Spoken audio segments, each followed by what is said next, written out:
Innal hamdalillah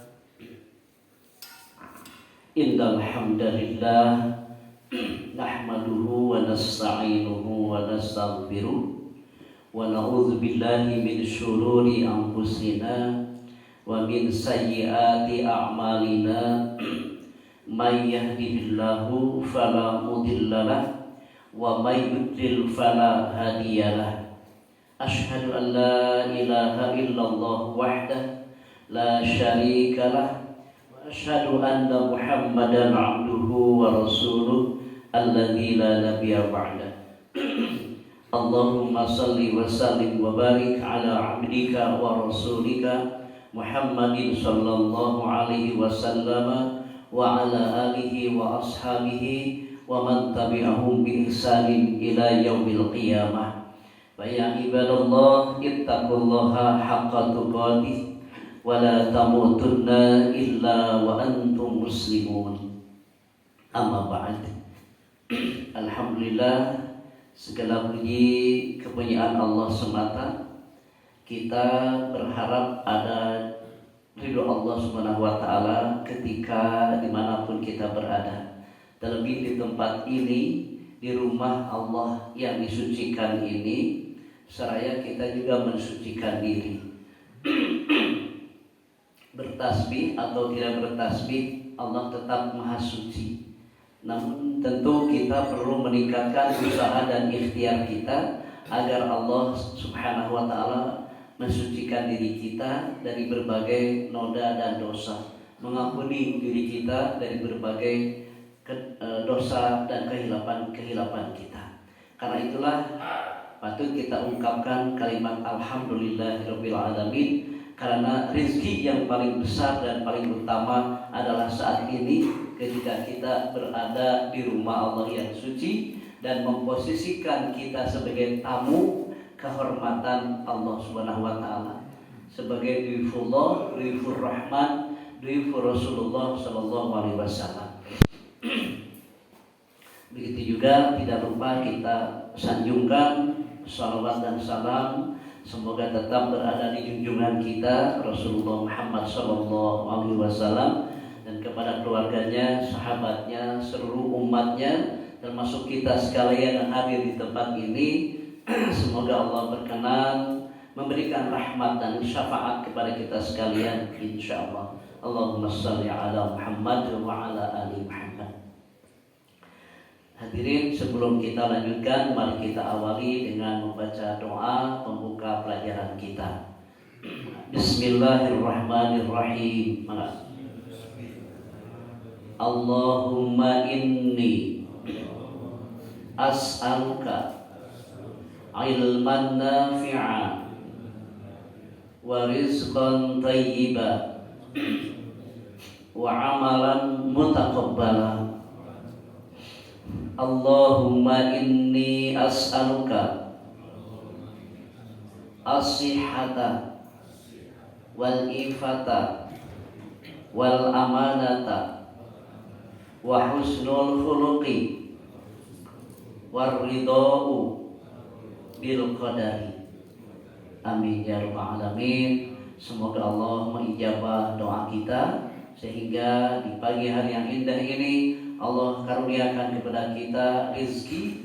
Yang pertama ilmu yang bermanfaat, yang kedua Allah karuniakan rezeki yang lapang, yang halal barokah melimpah, dan rezeki berupa harta. Karena rezeki itu sifatnya umum ya.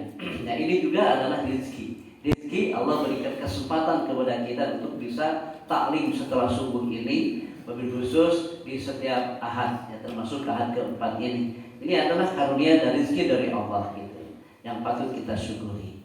Dan juga Allah karuniakan sesuai dengan doa kita, yaitu amal mutaqabbala. Seluruh amal dan perbuatan kita ingin yang makbul, diterima oleh Allah Subhanahu wa taala. Sebab tidak mungkin di antara kita ada yang rela ya hese capek gawe teka pake bahasa Sundanya gitu. Capek gawe teka pake ini rugi luar biasa. Sudah capek-capek kita bekerja, gak ada nilai di hadapan Allah. Nah, karena itulah maka kita berharap wa amalan mutaqabbalan, semua amal pekerjaan kita diterima oleh Allah Subhanahu wa taala. Bahkan Allah hargai dengan surga. Ada yang lebih tinggi dengan surga? Ada yang lebih tinggi daripada surga? Ada enggak? Pahala yang lebih tinggi dari surga ada tidak?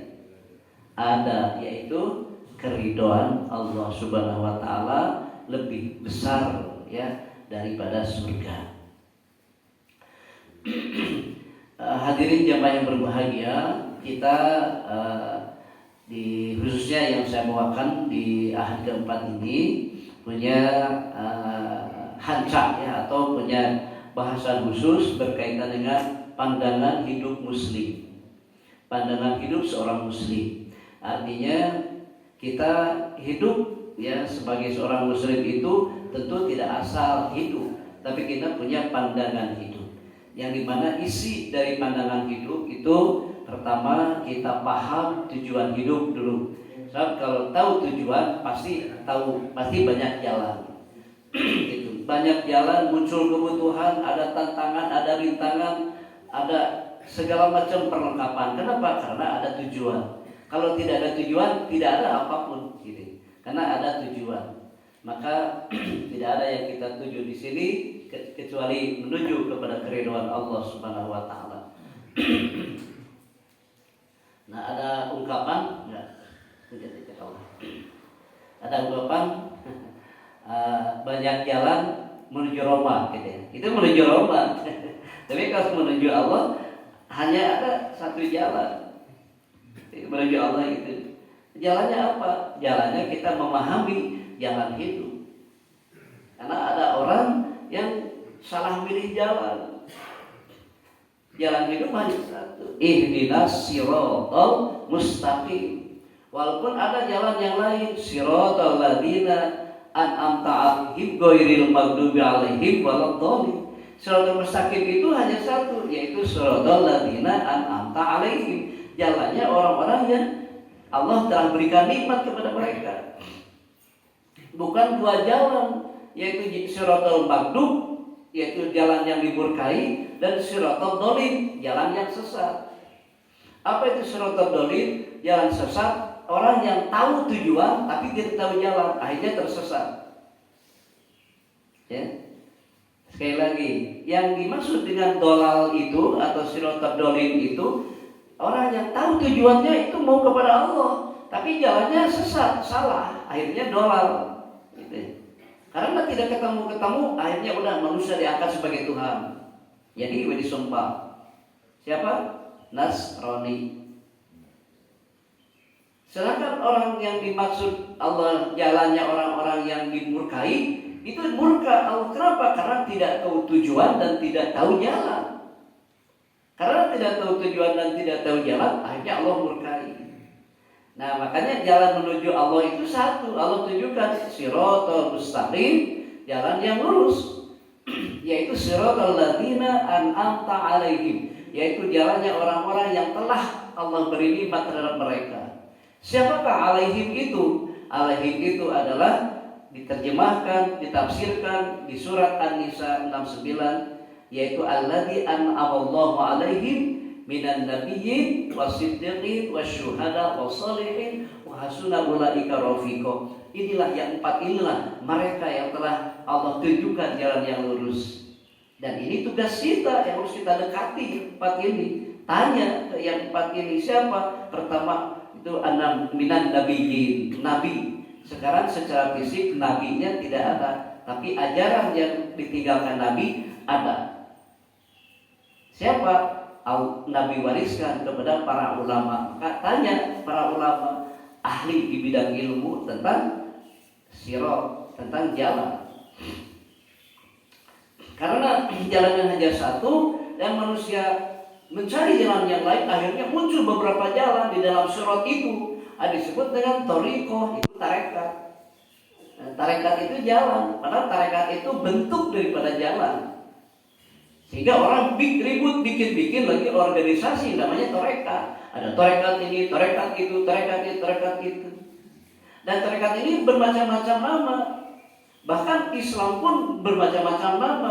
Padahal Allah hanya beri satu nama. Sammaituhu minal muslimin. Aku namakan kalian ini Muslim. Itu kata Allah. Tapi antum wa abaukum sammaitumuha. Kamu dan bapak-bapakmu yang menamakan Islam A, Islam B, Islam C.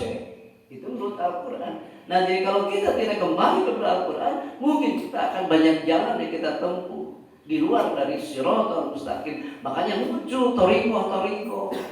Ada yang torikohnya begini, dikirnya begini. Kalau tidak begini salah. Itu toriko menurut dia. Ya kan?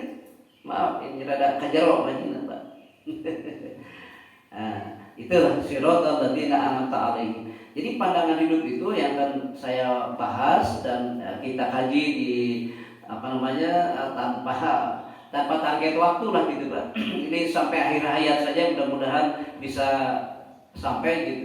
Di antaranya kita paham tentang pedoman hidup, tujuan hidup dulu. Kalau sudah tahu tujuan hidup, maka dibutuhkan pedoman hidup agar sampai kepada tujuan. Sebab kalau kita punya tujuan tanpa pedoman, mungkin tersesat. Itu tadi tujuannya mau kepada Allah. Thariqahnya macam-macam. Ada thariqah ini, thariqah itu. Padahal thariqah itu adalah jalan syariat yang sudah Allah ajarkan dan Rasul contohkan kepada kita. Memakai baju dengan cara yang baik itu thariqah, itu thariqah. Masuk kaki kanan, keluar kaki kiri, masuk masjid, itu juga thariqah. Masuk WC beda dengan masuk masjid, itu thariqah. Merumah tangga, menikah, itu thariqah. Bapak baca Quran one day one juz atau one day one ayat, itu thariqah. Kita mendidik anak dengan cara yang baik, husnul khuluq, itu thariqah. Seperti ngapain harus bikin tarikat yang lain? Karena Allah sudah berikan tarikat itu, yaitu secara amaliyah kita.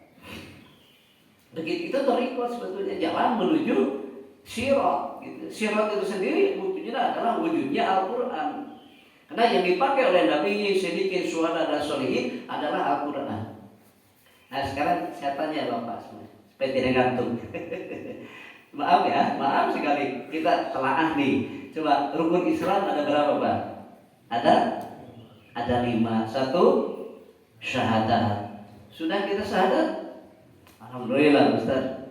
Makanya saya kalau ngaji di satu tempat yang baru saja menginjakan kaki, yang pertama dibaca syahadat. Coba syahadatnya gimana? Kita ngaku sebagai muslim, bahkan ada ya yang syahadatnya belum benar. Asyhadu, bukan asyhadu. Tapi asyhadu dengan asyhadu beda artinya, Pak. Kalau asyhadu alla ilaha illallah, asyhadu anna muhammadar rasulullah, itu artinya jauh.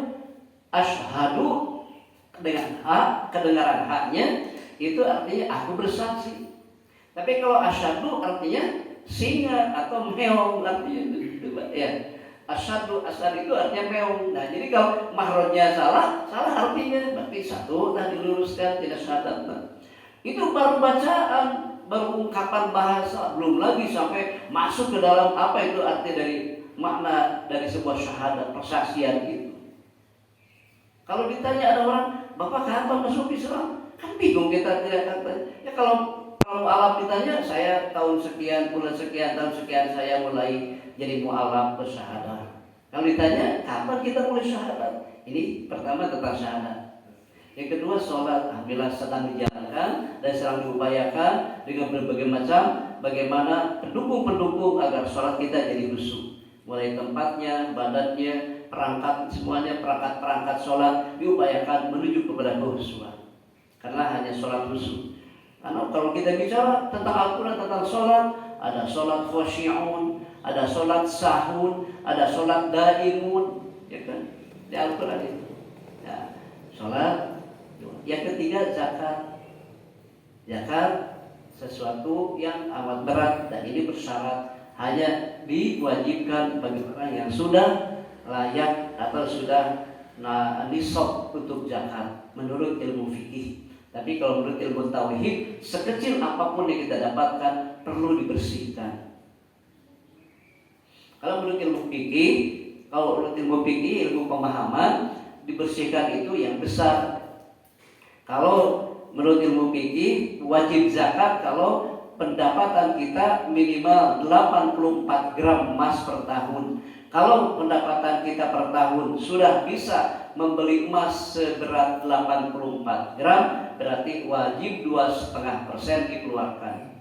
Menurut pendapat lain 85 gram, pendapat lain 86 gram. Itu fikih karena pemahaman. Sekarang saya tanya begini, kalau kita menyembelih kambing, domba, perlu dibersihkan kotorannya. Apakah ketika kita menyembelih burung pipit atau burung merpati, naruh di dahar di bulunan, tetap harus dibersihkan yang kecil juga. Nah itu tauhid namanya. Artinya kalau kita mau beramal, yang kecil bersih, yang besar apalagi, ambil ilmu tauhid. Jadi kalau ngambil karena nisab, mau jahat-jahat.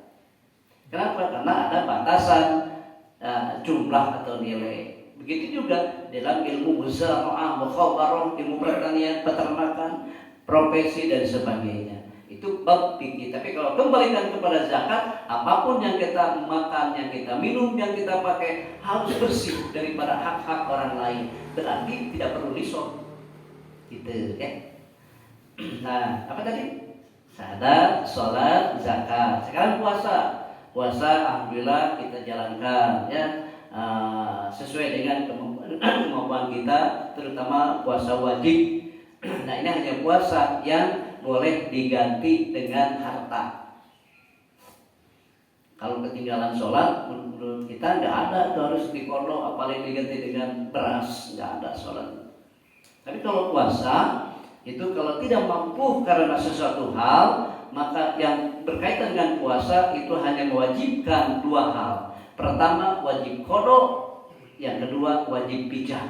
Tidak ada wajib kodok, wajib pijah, Pak.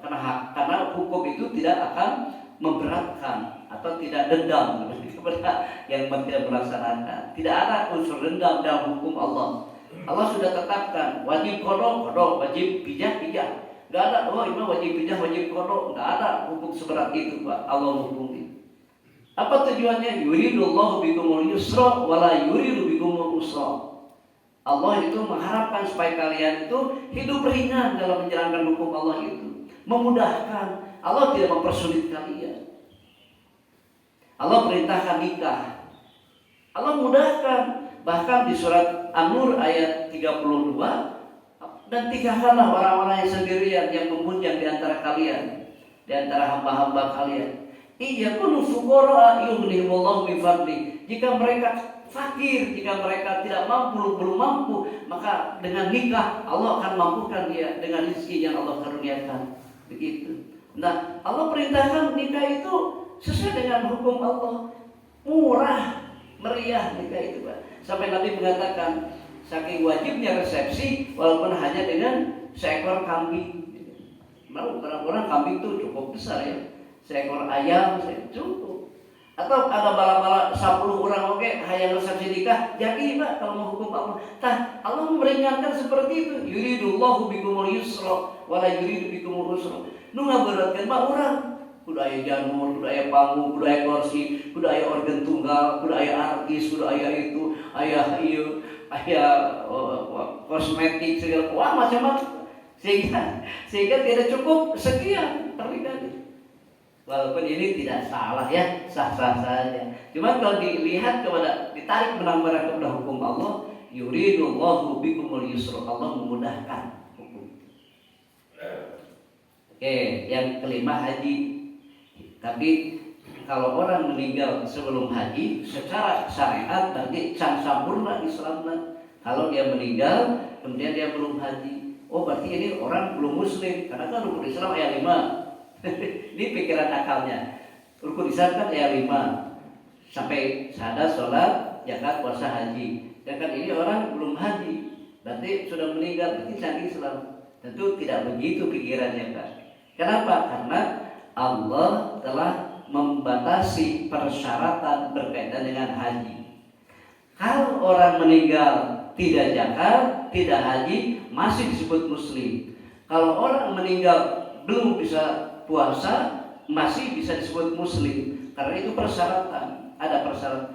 Tapi kalau orang meninggal tanpa syahadat dan sholat, itu bukan muslim. berkaitan. Tidak ada hadis yang barang siapa yang tidak haji maka dia kafir. Tidak ada hadisnya, apalagi Quran. Kalau dia tidak zakat, tidak berarti dia kafir. Tidak ada.